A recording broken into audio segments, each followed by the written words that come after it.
Let's start working with text in Inkscape.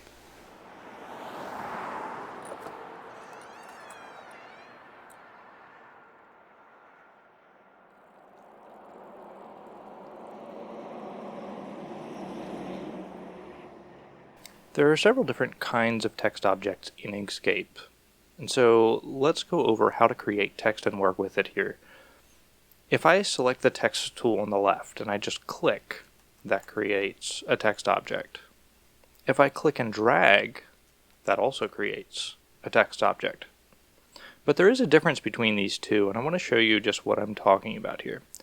This one that I just clicked has no bounding box. As you can see, this one, when I dragged a box, it created this bounding box with a node here off to the lower right.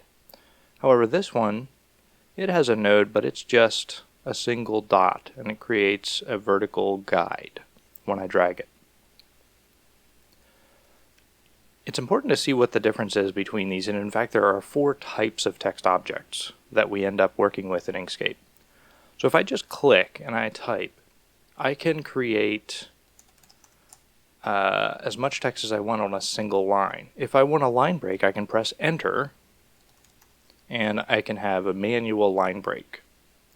What this creates is an SVG 1.1 compatible text object that doesn't have any CSS styling to tell it when to create a line break, because we're making manual line breaks. As soon as I click and drag this box, what we end up doing is adding an inline size property in CSS to the SVG object, which is SVG2 compatible. So most browsers anymore today are all going to render this properly. And you'll notice if I add more than fits inside of that space, per the guide, it will go ahead and flow that for me.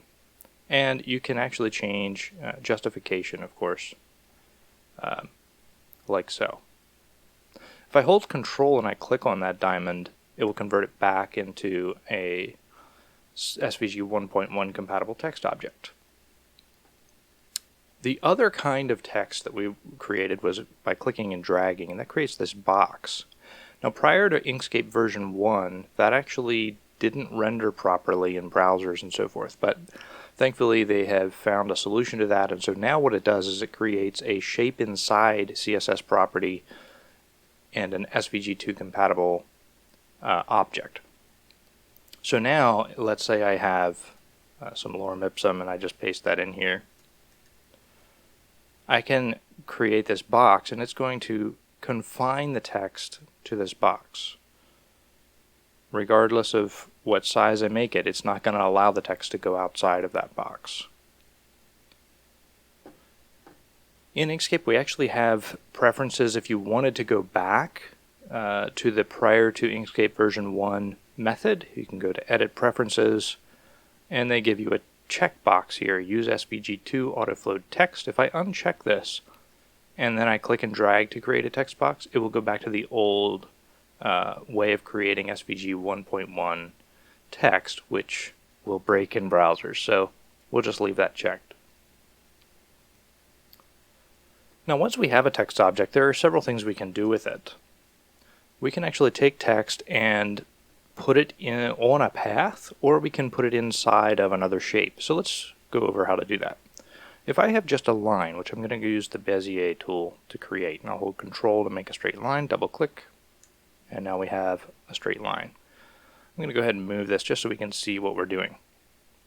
If I select a text object, and then I hold Shift and click on the path that I want to put it on, there's a very simple text put on path control that will let me snap it to that path.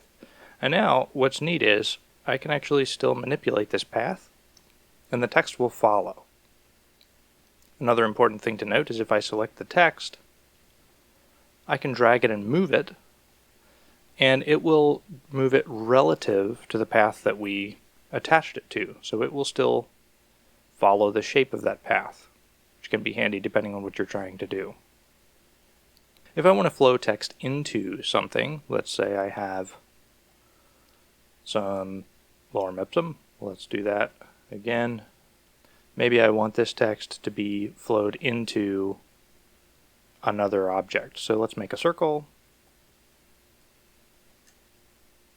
And if I select the text and then hold Shift and select my shape,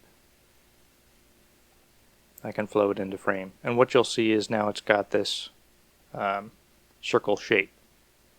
And it may position it a little bit odd, but it's fine. It will still create the same shape, the right shape that you want. So one more thing to show in regard to working with text, and that is effects. If I have a word, I can use the same fill and stroke dialog that I use for other objects, and I can fill it with whatever color or gradient that I want. So I'll add like a blue here, and now I've got the word text. If I want to add a drop shadow, it's pretty simple. I'm going to go ahead and duplicate this object, but in this case I'm going to make this just black. And handily over here in the fill and stroke dialog we also have a blur option. So I can do that. I can open my objects menu and put this text underneath of the other text, and I can move it where I want it behind here to create a drop shadow. So that's really what you need to know about working with text in Inkscape.